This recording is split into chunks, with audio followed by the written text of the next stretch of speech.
Back again, episode 3 of the Jasper podcast. We're going to talk about two topics. First, we're going to talk about Goku versus Superman, as DeathBattle just dropped their third video on the topic, their third official death battle. They say this one's the definitive one, but we all know it isn't. And then later on, we're going to talk about the show Big Brother, specifically the American version, and we're going to rank the winners of that show against each other and see who comes out on top. So I guess this will be a bit of a brawl of an episode. So first, let's talk about Death Battles. So Death Battle, they've done good videos. Spider-Man versus Batman. Plenty of other ones. It's been a long time since they really popped off in those early videos in terms of relevance, so I don't really remember too many of them, but they definitely made some good videos. So, and a lot of times they've gotten the characters absolutely correct, but for some reason, and I think it's completely money motivated, they continue to get Goku versus Superman totally wrong. So, this is the third time they've had an attempt at it, and each and every time they get Goku entirely wrong. In this particular one, instead of mix and matching the like 100 different versions of Superman, they kind of say, oh, this is definitively the Superman, because in the main continuity, I guess, one of them like defeats all of the other versions and kind of like absorbs their powers. So definitively there's one Superman that's like the most powerful, and that's who they're putting up against Ultra Instinct Goku. So not the most powerful Goku that we've seen, not even close. Which is kind of insane considering they weirdly mention that Superman's been around for a century as a character in our world, right? The comics came out about 100 years ago originally. So there's been all these different versions, but they use that as a reason as to why Superman wins. But that's completely illogical, considering that there's all these different versions of Superman, and a lot of them are like old. Like some of them have lived for hundreds, thousands, or more years. So to put them against Goku, whose Ultra Instinct form has is relatively very young. Like, that doesn't make any sense to me at all. That's just dumb. That's like if you were to put Superman from like say 30 years into the comic books existing, or 40 years, let's say 40 years into Superman as a comic hero. You just took all of that material of the first 40 years of Superman and put that up against Goku as he exists in the year 2088. You know what I mean? So all in the a long time from now. It just doesn't make any sense. Like, that would be stupid, right? You'd be like, why would you do that? Because that version of Superman would be very weak in comparison to how Superman is now and where Goku is in like 60 years from now. He's going to be a lot stronger. But that's what they do. They just do that with Superman. It's so dumb, and it's especially dumb that they even mention it, but they're clearly doing it because they want to keep doing these videos. I can see 4 more videos they could make just by actually kind of trying to start to represent Goku and who he is and his actual abilities and feats, because they never do that in any of their videos. They always lowball him to a crazy extent, and they say the dumbest things like that, oh, Superman wins because Superman never has any limits and Goku has to overcome limits. What limits has Goku ever had to overcome? The last time we've seen Goku like push his limits at all, realistically, like, you could argue the Frieza saga, but I'm going to explain why that doesn't really make sense. The last time we really see Goku pushed to the extreme is in the Saiyan saga, right? As he gets Raditz, his brother, in a full Nelson, and Piccolo uses the special beam cannon, which penetrates right through the torso of Raditz and then Goku. That is one thing where it's like, oh, well, that hit Goku really hard. And maybe at that point, all right, that's Piccolo, who in the past has blown up the moon, who can probably, the special beam cannon probably destroys a few planets. Yeah, all right. I would say maybe at that exact point, Goku is pushed to a limit. I'll give you that. But Frieza, his fight with Frieza, right? Now this is very important, as it's one of the most intense and lengthy battles we ever see Goku involved in. He defeats Frieza. Planet Namek is destroyed. Now what does he do next? What's the next thing Goku does? He's pushed to his limits, way far beyond anything he's ever experienced. And this guy, he hasn't really flown through space, right? Like, he kind of has, I guess. Like, he used the power pole to go to the moon when he was a kid. But he hasn't really just, like, flat out flown through outer space, right? No spacesuit, no nothing. Hard to even know how I don't even remember how he even knows which way to go. But Goku, being as exhausted as we ever see him in the franchise, flies back to Earth. Crazy. That's a crazy feat that goes completely... No one ever mentions that. They say, what? Oh, Goku can't breathe in space. Despite him having just fought Frieza. And having to fly from Namek to Earth. Which is pretty far. Like, the show gives you the impression that that's pretty far. So, I mean, are you really gonna... How far is he pushed to his limit with Frieza if literally right after the battle he has to fly through space, which he's never done, and fly all the way back to Earth? And he does. That's pretty wild. I feel like he had more in the tank. I don't know. But yeah, obviously with Cell, he kind of gives up fighting Cell, gives Cell a senzu bean, is like, fight my son Gohan. With Majin Buu, as Goku states in the series, he could have defeated Majin Buu when he first fought him at Super Saiyan 3, but he's like, no, fight my son Gohan. Throughout this franchise, you just see it again and again, right? Like, his fight with Beerus gets stopped. Goku is never anywhere near his limits. Like, it's incredibly rare. The last time we saw it was with Raditz in, like, very early Dragon Ball Z. Like, one of the first things that happens in Dragon Ball Z is Raditz shows up to Earth. So, I mean, a lot has happened with this character to consider that is the last time we see Goku pushed to his limits.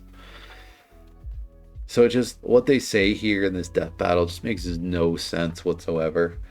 It's absurd. And to then use Ultra Instinct Goku, which isn't even close to the Goku that we know from, like, Dragon Ball GT, right? So Super Dragon Ball GT happens after Super. It happens actually far after what we see in Dragon Ball Super. So I think a fair estimation would be that what we've seen so far in the Dragon Ball Super anime, which granted the manga like exceeds that, there's all kinds of stuff that is still happening in the manga that we haven't even got to yet. But say from the point that Goku, Tournament of Power, gets Ultra Instinct, or maybe even possibly you could also add the movies. So let's give him like 3 Oh no, let's say anywhere from 4 to 5 years of time left to reach the point of the tournament where he first meets Oob in the end of Dragon Ball Z. He meets Oob, he flies Oob to the hyperbolic time chamber, and what's the first thing that happens in Dragon Ball GT?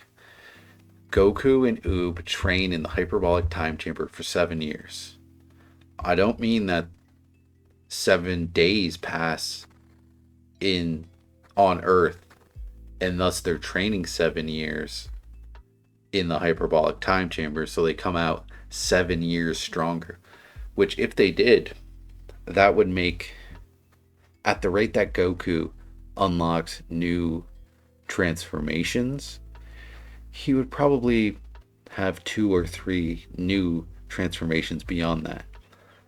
So within the time of the Tournament of Power and Goku and Oob entering the time chamber, realistically, Goku would gain 2 or 3 new forms in that time, if not more. It'd be more likely that it would be more, as he's actually facing enemies. It could be anywhere to 7 to 8 new forms. So let's just say Ultra Instinct 8. And if he was in there for 7 years with Oob, let's say Ultra Instinct 11. But that's not what happens, right? So 1 day on Earth equals 1 year in the time chamber. Him and Oob are in there for 7 years of Earth time. So they're in the chamber training. Goku's training Oob, but Oob is super powerful. Like, he has the power of Boo. So I could go into just power scaling Boo. Boo is a lunatic, right? Boo can pretty much blow up the universe with one attack. So they go into the time chamber. 7 years pass on Earth. 2,557 years pass in the hyperbolic time chamber of Goku training Oob intensely in that time chamber, as Goku does. So in that time, the amount of different transformations and boosts that Goku would get, not only that, Goku would probably, in that time, that's an incredible amount of time. We've never seen Goku have any kind of time leap like that. But the Superman that they use in this death battle would have even more of that jump forward, which is why I say that the Superman they use in this death battle, his feats of strength and speed are actually pretty low in comparison to, say, Super Saiyan 4 Goku. But we haven't gotten to Super Saiyan 4 Goku yet. Because let's say that every 3 years, I'll pull up a calculator on the screen for you. So what do we do? 2, 5, 5, 7, assuming that there's leap years. 2 leap years in the 7 years that they are in the hyperbolic time chamber adds a few years, right? It adds because it would add 2 days to the time on Earth. It would add 2 years to their training in the hyperbolic time chamber. But let's just divide that by 3. Let's say every 3 years, Goku gets a new form. And then we add the 11 because he was already at Ultra Instinct 11. So Goku leaving the time chamber would be at Ultra Instinct 863. That's the amount of transformations he would gain based off of his normal track record once he leaves the time chamber with Oob. Now, since he's training with specifically Oob, I think Goku would also gain all kinds of cool powers, like the powers of Oob, and in 2,557 years, they would probably just discover new abilities. So Ultra Instinct 863. That's the start of GT. Like we're like episode 1 of GT. um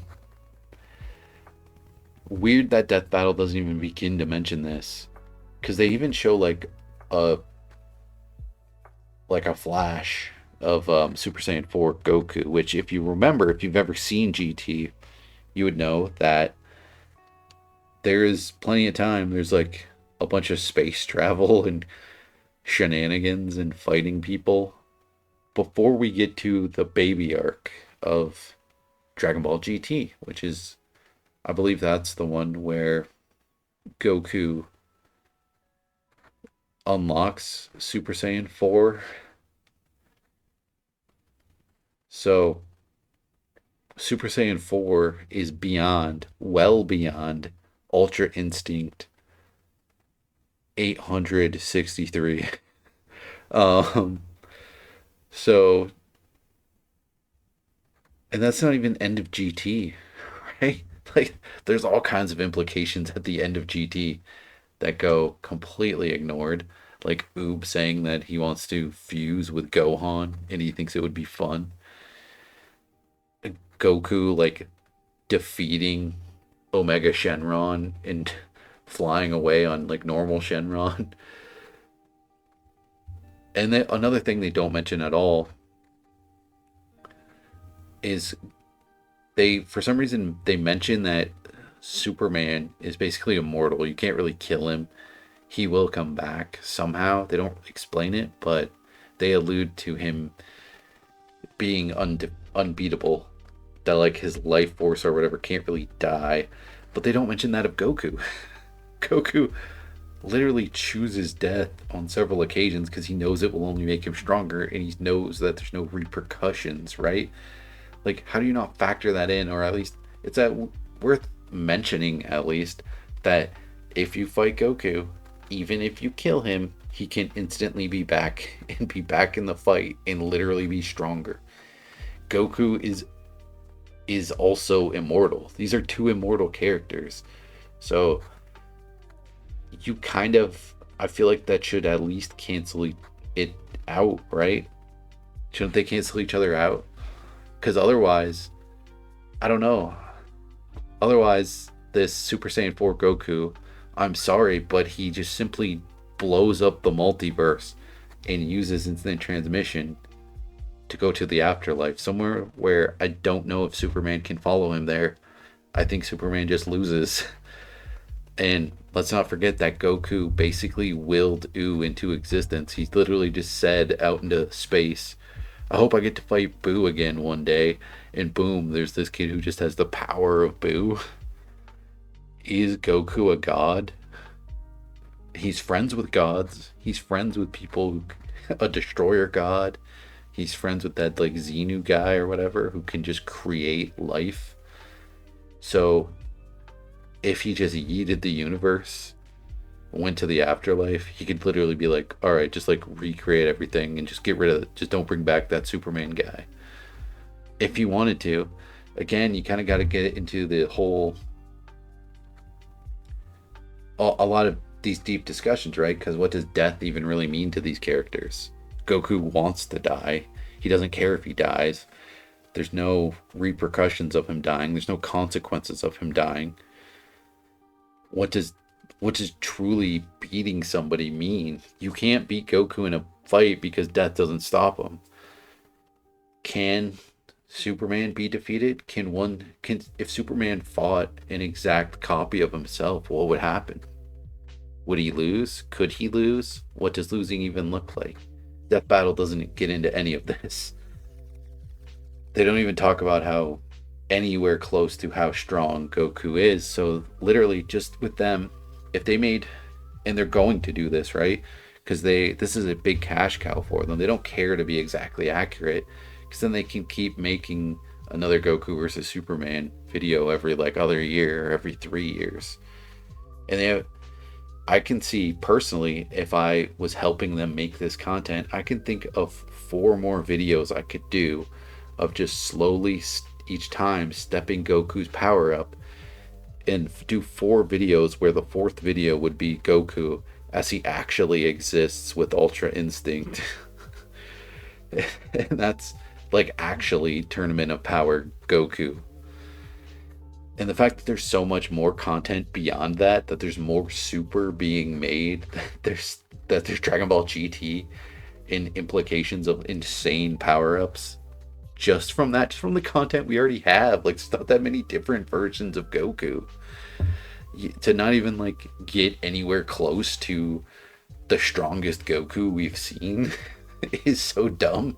But they're doing it for money, and I appreciate what they're doing. It's just another Goku versus Superman death battle. That's all it is. You got to take it for what it is.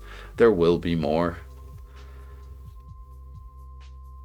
So we'll move on and talk about Big Brother USA. Now, Big Brother is a show I've watched a lot of, right? I got into it right around, I saw like a little bit of season 6. I saw a little bit of season 7, not much, like just an episode or two. Had no idea what was going on at all until season 8. Yeah, that's the one with the evil dick. And then there was kind of really some buzz around the show. Not that there wasn't in 6 and 7, but I'm like, yo, season 8's pretty cool.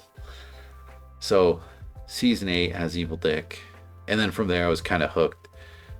I even liked season 9 with like Crazy James, but there's still so much. I didn't really have too much of a strong understanding of the show, and plus the amount of episodes, like I just skipped around and didn't really understand the competitions or the structure.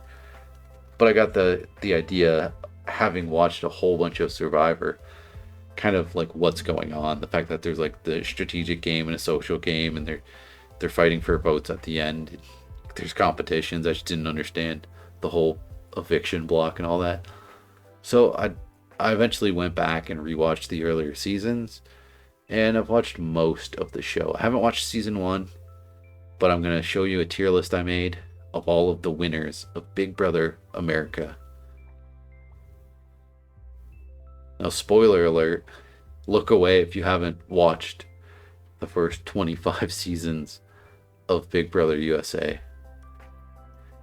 So I'll go through them real quick. I believe this guy's name is Eddie from season 1. Never watched it. Never had any interest in watching it. It was a totally different format. They used like the British or the like OG format of people just voting on who wins. Then I'll start with C tier and work my way up. Then we have Morgan from Big Brother Over the Top, which I never watched, besides the clips of them being told that Donald Trump won the presidential election, which is pretty funny. But I like Morgan. She was on a season of The Challenge, a season or 2 of them. So I like her on that. I just am not familiar with her Big Brother game. And then we have Maggie. A lot of people overrate Maggie like crazy.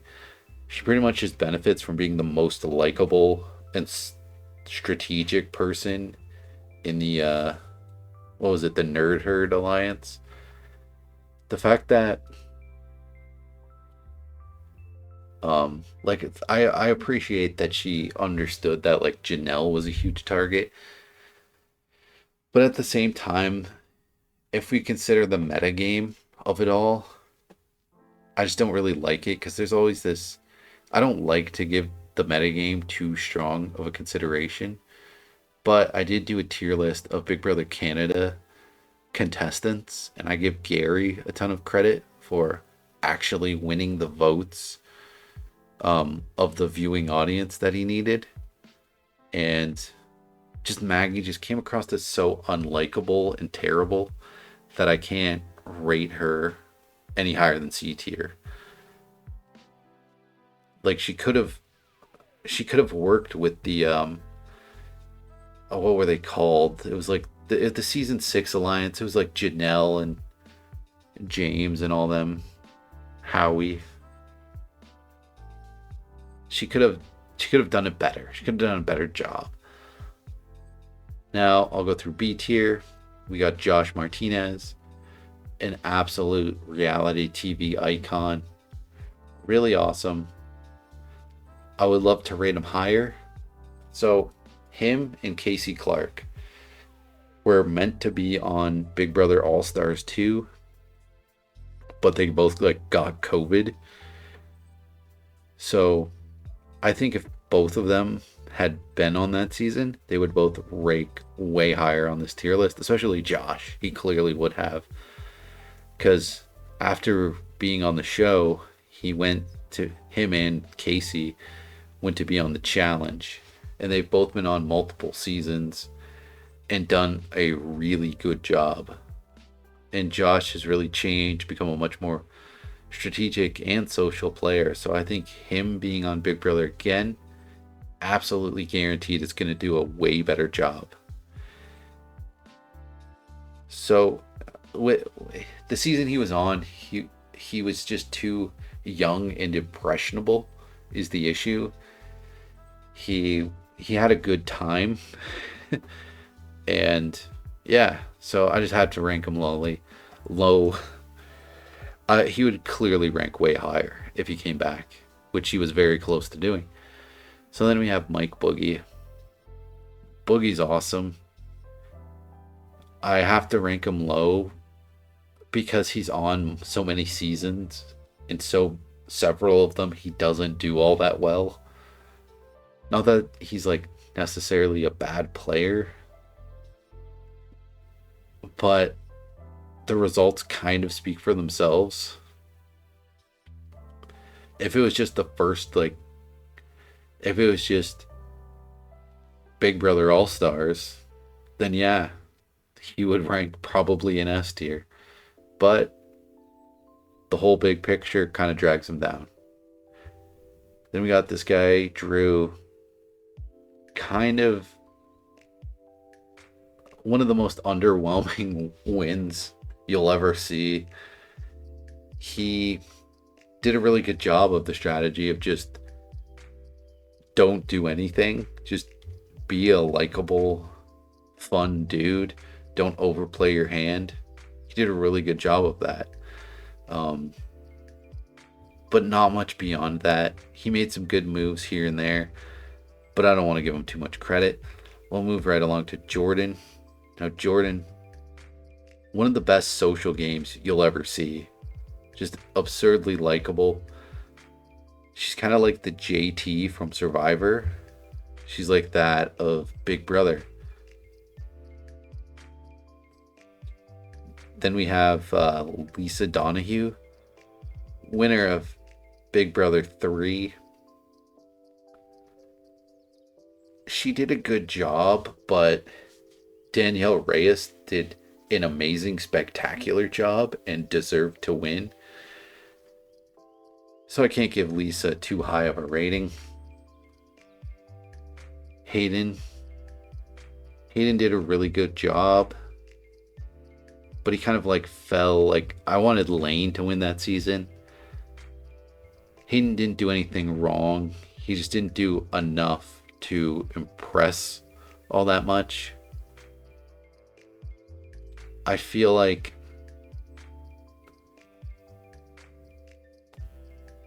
I don't know, we didn't see enough of his gameplay to really know if it was him or Lane or Enzo who were really what was keeping that alliance together in the brigade. Obviously, they each did a good job of keeping it hush hush. And I love that happened, and it was one of the most entertaining seasons. It kind of like was the dawn of a new era. It got so much hype, so many people interested in the show. And Rachel Riley being there, right, also did that. It was a really good season 12. But ultimately, I do think it's a little, at the same time, overrated because of that. And I think he's an A tier, right? Like, he didn't do anything wrong. Then we have Adam. Now, I think Adam is a lot more adaptable than people might realize. He in season 9 was able to navigate, again, a very bizarre season where you have some of the weirdest personalities we've ever seen on a season. And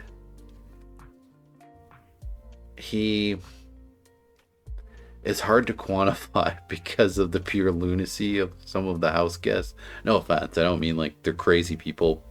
It's just things got crazy.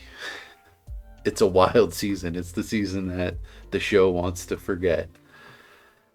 So I'll put him in A tier. And then we have Jackson.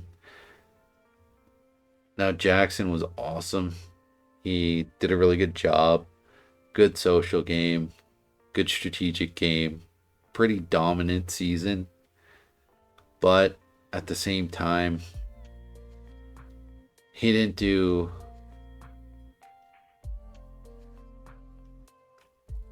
that extra little bit. He didn't really have that like X factor.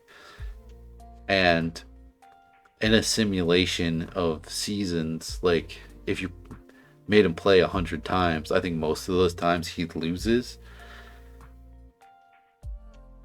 And he's somebody who I think would also benefit from being on another season. If he was on another season and even made it to like top 6, then yeah, he definitely ranks higher. And it's really unfortunate what the production of the show did and the fan base did to kind of destroy his win. But we'll get into that later. Next up, we have Ian Terry, who did an amazing job. I love that he memorized the puzzle. He gave it his all. He played the hand that he was dealt. Is his social game amazing? No, but it's good, right? Like he's an underdog that you don't want to underestimate. And the fact that he returned, the problem with Big Brother All Stars 2 is that it kind of like brought down most of the people who were on it. And it's not, I guess I don't really allow that to affect my placing of Ian at all, because he does a good job. It's just, he just wasn't, there's too much of the game we never got to see. But obviously his first time on, he does amazing. He wins the season. I just don't think that he deserved to win the season. I think the coach twist was incredibly lame. And I think the fact that the house guests who weren't the coaches agreed that they would never vote for anyone who isn't a coach. I think that's I understand that on a human level. You don't deserve to get screwed. And that's what would happen, right? If Dan had won against Ian, people would be like, well, that's so unfair because the coaches were just safe from elimination for a decent chunk of the game. And that is fundamentally unfair. So I understand it. Absolutely. Like, you got to remember with these shows that these people are just people and they don't control what happens to them in there, and what they go through is harder than a lot of people give it credit for. But I think Ian is a very strong A tier. He could easily be S tier. Steve, I feel like Steve just has a better social game than Ian. He has a lot of the exact same strengths. He takes the competition like very seriously and brings a lot to the table. And Steve was able to beat Vanessa. I feel like beating Vanessa isn't as good as beating Dan, but it's better than beating Coach Dan, who is cursed with the twist. Andy Heron. Now, Andy's just awesome. He's just very well-rounded. He brings that nerdy underdog charm. He's just kind of naturally better at a bigger variety of competitions, right? Like, he's smart. He can problem solve and do things that he needs to do to be able to win the competitions, to be able to make it to the end. But he's also just great at the social game and navigating his way there. And again, he had one of the seasons that was just wild and had to navigate a much more difficult cast than most casts. Fantastic job. I would love to see him again. Casey, as we've seen on multiple seasons of the challenge, which I don't really factor in, right? Just like I said, that I wouldn't put Josh higher up because of his performance on other shows. I'm not going to do it for Casey either. But that being said, holy crap, did she ever do an amazing job when she was on Big Brother. Just truly a strong player, just like Andy, where they're bringing the competition threat. They're bringing the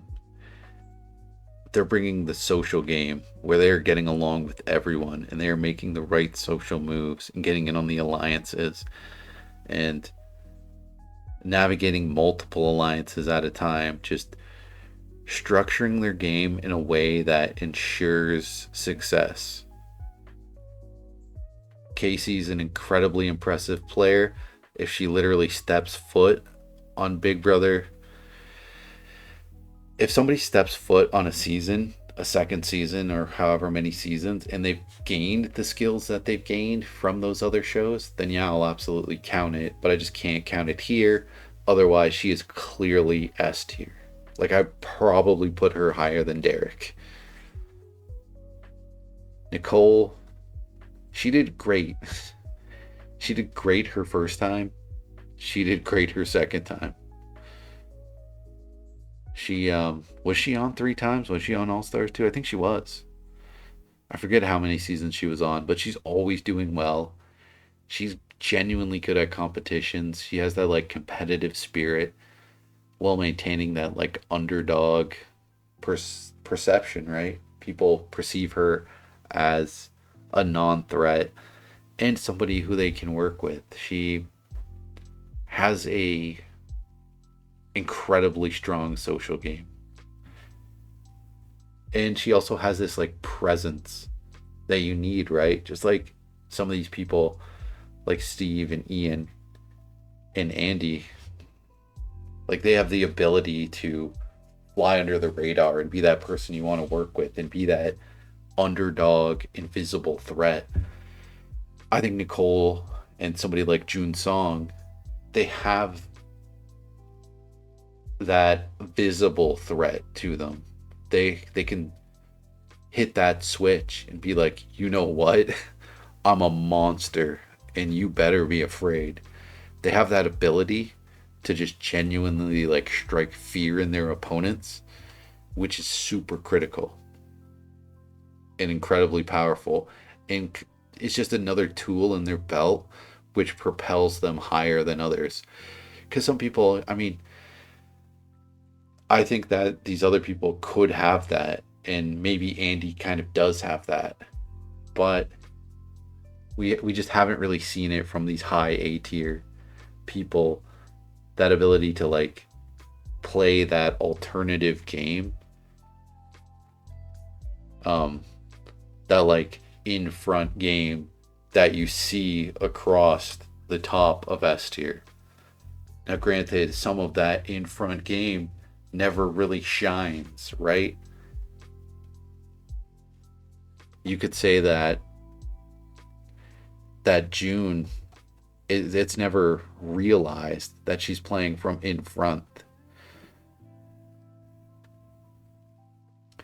So we'll move right along to, we can mention June, but she perfected the floating strategy early on. She didn't make the large moves that like Danielle Reyes or Will Kirby made, which is really smart. That's something you can do and something that's very strategical to do. So We have Xavier.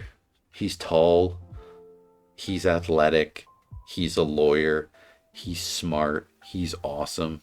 Like, he's charming. He has every tool in his tool belt. He is just super well rounded, an incredible player. I give him a lot of credit. Evil Dick, he was able to make some of the wildest moves we've ever seen in the show. He brings the intensity in a way that we rarely ever see on this show. The only one who I think ever comes close to matching him in the intensity that also is a winner is Rachel Riley. Both of these people, both Rachel and Dick, win competitions, win multiple competitions. People in their alliance win competitions. Dick and Danielle are an incredible threat, right? Just like when I think of huge threats that there've ever been, like real competitive pairings of people who have been on this show, I'm thinking Dick and Danielle. I'm thinking Brendan and Rachel. I'm thinking Derek and Cody. Just where both members can win competitions. Both members are smart and competitive and athletic to some extent. And just, I kind of categorize Rachel and Dick in the same way, where they can play from behind in a way that somebody like Cody or Derek never had to do. It's a different style of gameplay. But knowing that Rachel and Dick have that, like, they have that in them. Like, they have a tool in their belt that we don't even know if Derek and Cody even have that in them. If they can be that character, if they can be that person in Triumph. We haven't seen it. Rachel is just a monster of this game. Just one of the biggest threats you will ever see in there, right? Because she can come across as not a threat. The second she was on that season, and this was a season, mind you, that had Dick and Danielle at a point. That season, before it even began, before they even entered the house, I was like, Rachel will win this season. Rachel will definitely win this season. Because she had Brendan. Not even by herself, I would really root for her to win, and I think she would have a very strong chance. But with Brendan, oh my god. Right?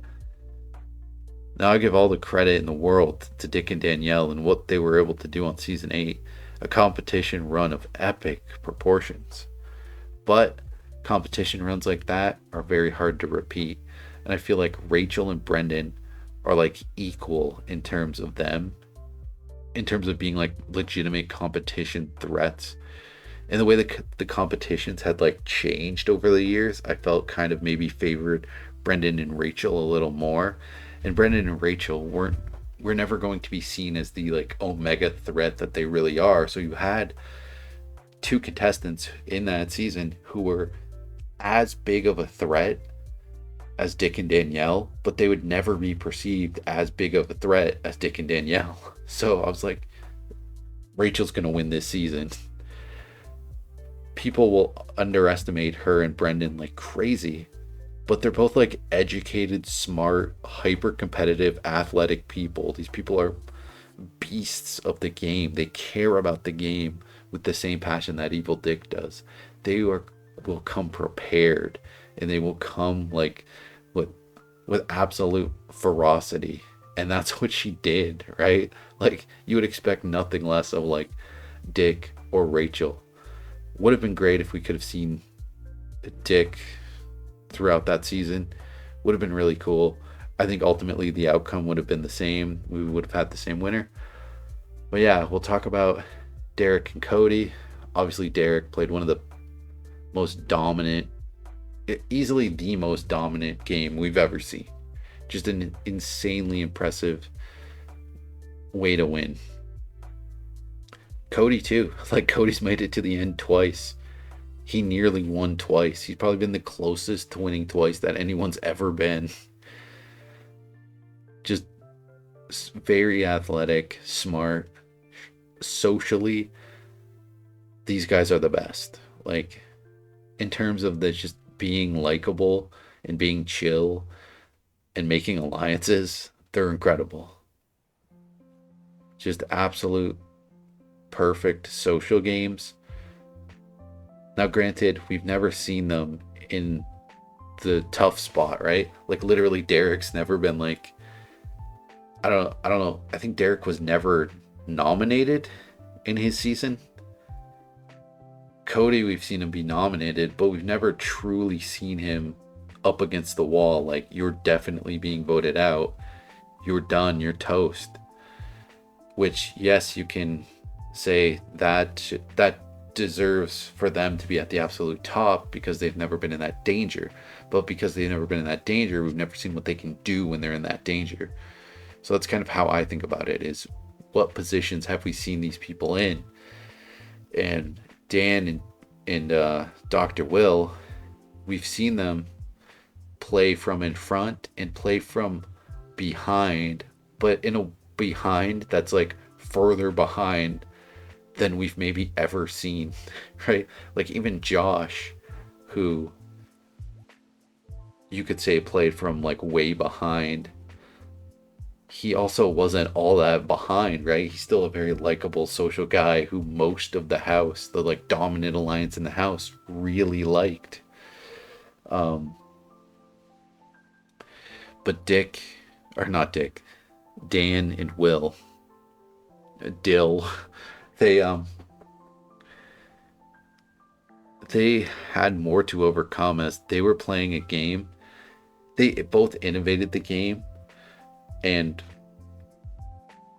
like Dr. Will was like the originator of the game. Like, his moves were so bold. So were Dan's moves, just incredibly bold and intense and smart and sly.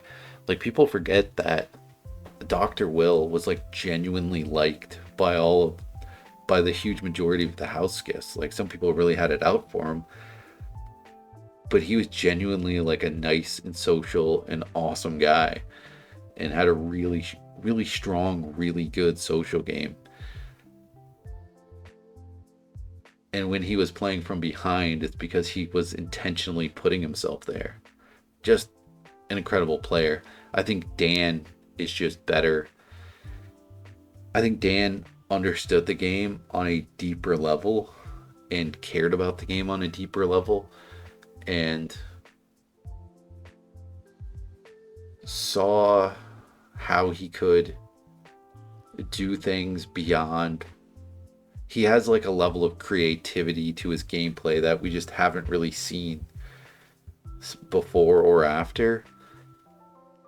And he has strengths that a lot of people don't even realize he has, that you would almost never get to know that he had unless you watch like his YouTube videos or him on other people's YouTube videos where he's talking about the show in a sense that is beyond beyond what we ever get to actually see on the show or hear other contestants talk about. It's kind of like Derek. Like, I feel like these top 3, even these top 4, they all think about the game in a way that like almost nobody else besides them does. And you know, watching them, you know that they got more tricks up their sleeve than what we've ever even seen them pull out, which is just awesome. And I enjoy them all so much. So yeah, that's my ranking of the winners. But I'm going to talk about one more thing, because there's an F tier here that needs to be talked about. And I hope it's been confusing you. So season, I think it might have been 22 or whatever, All Stars 2. All of the gameplay, we never really got to see it. It all happened before the contestants entered the house, and then they just refused to like play or adapt or do anything while they were in there. So it's really one of the most boring seasons, as we just didn't get to see the gameplay. We don't know why the Alliance is structured how it is, or why nothing's shaking up the status quo. It just was really rough to watch. It was hard to get through, as it was just painfully boring. It was great to see. The best moments were like the character moments, right? Where we got to see people we've seen before and we get to know them a bit better and see how they interact with each other a little bit. There's some really nice moments. It's not like it was a complete disaster waste of a season, but it was very boring. It was very dull. So then the very next season, there had been something going on behind the scenes of the show where the fans of the show had become incredibly toxic and actually like quite racist, and that kind of caused production to influence the game. They've always influenced the game in various ways, right? They influence the house guests before they enter the house. They influence the house guests when they're in the house through the diary room session. There's like a room where they interview the house guests frequently, and they can ask like leading questions which make the house guests like think certain things. They can just at any point just influence what's going on, and they do. So they, for a while, for quite a while, they pushed this like all women's alliance onto the house guests, which would always cause the women to like hurry up to make an all women's alliance, which it doesn't matter. The alliances you make in the first week often are meaningless. There's just tons of people making tons of alliances. So people find out about the alliances as they're just unstable, right? No matter who's making the alliance. So this woman's alliance, it just always fails. But production really wants it. But the fans really wanting a black person to win caused production to want it, right? As they were constantly hearing about this. This was like, it's almost like an entire sub community within the community of the fans of this show formed, where they're like, we need a black winner. Like, and it had been going on for years where they're like, we need a black winner, we need a black winner, we need a black winner. Absolutely ridiculous in my opinion, because like, what about Casey Clark? Like, I don't know. I genuinely don't know what ethnicity she is. What about June Song? Like, she's Asian. Like, it's like as though people, they pushed out that like no one can win this show unless they're white. What about Josh Martinez? He's not like white. So I'm just like confused by it, because there wasn't like all that many seasons to go off of, and it genuinely seemed like never in the show were they just voting people out because they were black. That's like never happened in this show at all. So I was very confused and annoyed by this, because I actually find it pretty racist to push for such a thing, because it destroys the integrity of the show, and it's like you're just calling the entirety of the show racist, and like the producers of the show racist, when they're just not. And it's ridiculous. And I consider Danielle Reyes the real winner of Big Brother 3. It was just the format screwed her. But she's a loved contestant. Like, they brought her back. Like, she has respect. I've seen plenty of people make like top 5 Big Brother players of all time, and Danielle Reyes makes the list. And I can understand why. She's incredible. She's phenomenal. And we've had so many good like contestants, especially if you look at Big Brother Canada. Oh my god, like Godfrey Manguiza, Ika Wong, even Gary. Just these awesome contestants. And by now there's tons. There's like Ty, there's like Sheldon. I can't think of the one guy's name. But yeah, like there's literal winners in there. Like, I think Godfrey Manguiza absolutely without a doubt, should have won Big Brother Canada season 3. He was. Sarah didn't deserve it. Absolutely, she didn't deserve it. She just kind of like whined to the camera, and for some reason the viewers of the show are just idiots and voted for her to get all these powers. And then when it came down to the final vote, they gave her so much credit for getting all these powers, even though she just pretended. She just cried to the camera saying she was an underdog, even though she was like dominating the entire season, was in the best position. She acted like she was like bullied and like, oh, I'm never gonna win, it's so hard for me, I'm a nerd. It's like, you're dominating the show. You've been dominating the whole season. You're like in the best position to win. You have like your number one alliance is. I digress. The whole thing is just super racist. So they put a whole bunch of black people on the season, and heavily pressure them to make an all black people alliance, and they do. It's called the Cookout. The problem I have with this is that one member of this alliance, Xavier here, is a like 6'4", 6'5". I don't know how tall he is, but quite tall. Charming, handsome, intelligent. He's a lawyer. He doesn't tell them he's a lawyer. But there's no way you would talk to this man for more than 10 minutes and not pick up on the fact that he's very intelligent. And these people are stuck in a house together for like a month plus, 2 months. I don't know how long the show runs anymore. But after just having watched a season where it was painfully boring in All Stars 2, then you have this next season where there's this really forced alliance who are voting people out just because they have a particular skin color. It just wasn't entertaining at all, because you have one member of the alliance who is a lawyer, who's tall and athletic and funny and charming, who is one of the biggest threats that you've ever seen, right? If you were to look at this entire list, who would be the most obvious threat? Like, say you didn't really know these people. The most obvious threat would be Xavier. Holy crap. Like, he's going to win. He's got too many skills. He's too awesome. He's like a superhero. So the other people in this alliance, the Cookout, they don't even care. They're like, I just want a black winner. I don't care. I don't care that I stand no chance to win if I take this guy forward. If I take him into the late game, he's going to destroy us.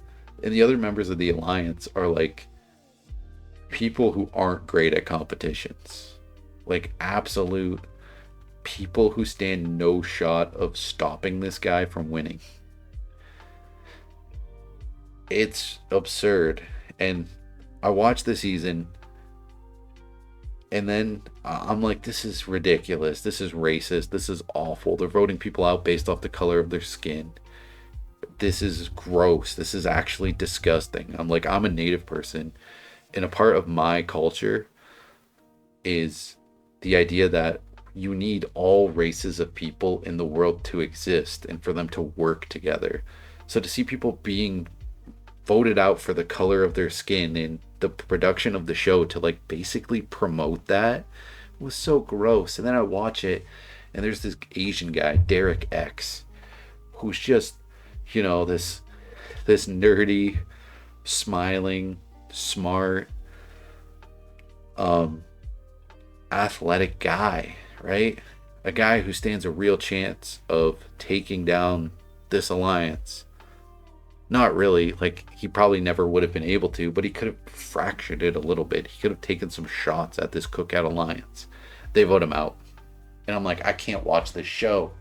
I already know who's going to win the show. At this point, the show's over. Xavier wins the show. There's no way Xavier doesn't win this season. It's impossible that he doesn't win the season. Like, why should I watch it? This is so terribly boring. We just had one of the most boring seasons ever. And now we have another, an even more boring season.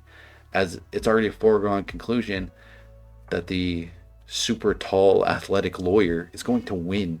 No one else in there stands a shot. No one else is nearly as sociable, as intelligent, as athletic as this guy. This guy's like one of the best first time players we've ever seen. Like, they cast this guy. This guy's unbeatable, man. So I was like, oh my god, there's no reason to watch this. I already know who won. Ugh. So then I stopped watching for a while, and I'm like, maybe I'll pick it back up. Like, I love this show. I'll give it another shot. I'll pick it back up. And of course, Tiffany is turning on her alliance member Claire, Tiffany's in the Cookout Alliance. Claire is this white girl who Tiffany and Claire are like best friends. Like, they have a super tight alliance. In any other season, they would go to the final two together. They would do everything they could to be in the final two together, to help each other out. They are like best friends on this season. Have such a strong bond and trust for each other. It makes no sense for Tiffany to vote out Claire, ever. In a million years. It would never happen. She would never vote out Claire. It doesn't make any sense. It's only bad for her game to vote out Claire. You would never do it. No one would ever do it. Of course she does it. Because we need a black winner. Doesn't matter. Tiffany's like, screw you, Claire. I don't care about your opportunity to win. I don't care about my opportunity to win. I don't care about any person in this house, their opportunity to win. We are sacrificing it for Xavier to win. We're not going to even consider the fact that I think at that point, if they had voted out Claire, it would be Claire and one other white guy, and then all the black alliance, just all the black people in the alliance of the Cookout. Normally, in a season, when you get to that kind of point, even before that point, you start to pick off members of your own dominant alliance because they're threats. They're people who will win the show before you, or maybe they won't take you to the end.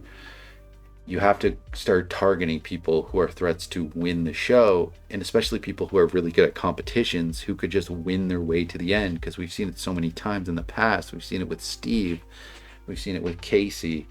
We've seen it with Dick. We've seen it with Rachel. Can't allow these people who are like just dominating the show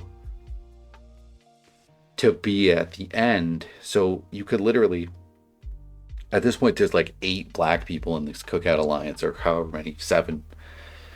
And then there's 2 white people. And Tiffany, what would have made sense would have been for her to team up with her teammates and be like, all right, we got to get rid of these white people. They don't have the right skin color. We have to eliminate them. So we can do that, just not this week. This week, we got to get rid of Xavier. Xavier will win this show. Look at how tall he is. Look at how athletic he is. Look at how charming he is. Look at how smart he is. Look at how like focused he is. This guy will win this show. I think maybe one of the rest of us should win the show. We can do the racial purity thing and get rid of these white people later, but just for right now, let's work with these 2 remaining white people and just vote out this guy who is a way bigger threat than any of the rest of us, because none of the rest of us have any fair shot to win if we don't do this. But no, she just votes out Claire. They just vote out Claire. It's just like, well, who cares? Who cares about even trying to make this a slightly entertaining season? We're just voting out Claire or whoever else. Who cares? We just need a black winner. Let's just give Xavier the win. That's more important than even playing this game, trying to make an entertaining show at all. Let's just give Xavier the win. That's it. And that's all that happens. Like, I called it from the point that Derek X got voted out. I'm like, all right, Xavier wins. Why should I watch this? And I'm glad that I didn't. Because holy crap, what a snooze fest. What a abomination of like useless house guests. What terrible gameplay. Now, I give Xavier all the credit in the world. I literally put him in S tier. Right? I put him above Ian, above Steve, above Andy, above Casey. I put him above Hayden and Mike Boogie. Right? Like, this guy's awesome. I could have just put him in A tier because we didn't really get to see him like have to play very much. He just had to be better than Kyland, who was, he literally had to outplay one house guest, one guy, a 1v1 that any viewer would have realized way before then that Xavier wins that 1v1, and he did. And it was so dumb, so freaking dumb. So at that point I was like, this is so racist and awful and disgusting, voting people out based off the color of their skin, and then to have two of the most boring seasons imaginable in a row. Like one where the entire gameplay happens off screen, and then another one where the entire gameplay also kind of happens off screen. This is like fan influence. This is production influence causing these people to act this way. And it's so like gross. It's so vile to watch. It's just racism. It's demented. And they literally sacrificed the season where we could have gotten good gameplay. I think literally if they didn't do this, if they didn't force this all black alliance down these contestants' throats, down the viewers' throats as well, I think Xavier probably wins that season anyway. And I would have loved to have seen that. But I just have never really even seen the guy play the game. But he's clearly incredible. So yeah, I just couldn't watch the show. I'm like, what are we doing here? I'm so tired of this. They were pushing this down my throat for years before it actually happened, before they decided that's enough. We're going to guarantee it. We're going to do everything we can. We're enough of this subtle pushing for it. We're just going to full out do it at all costs, even at the cost of sacrificing an entire season to be the least entertaining piece of crap the show has ever shoveled out. I'm done. I'm so done. Like this version of the show is inferior to other countries anyway. It's blatantly inferior to Big Brother Canada. So I was like, that's it. I'm just not watching the show. So that's why I place Taylor and Jag in F tier. Because who cares? The show's done. It's past it's overstayed its welcome. So I don't care how great they are. And I've heard good things about these contestants, but I don't care about the show anymore. It's just not the same show. It's just terrible. I don't know. Maybe it's regained its integrity. I know that the seasons with Taylor and Jag aren't like that, but I mean, they lost me. They lost my viewership. And so who cares? Who cares where they rank?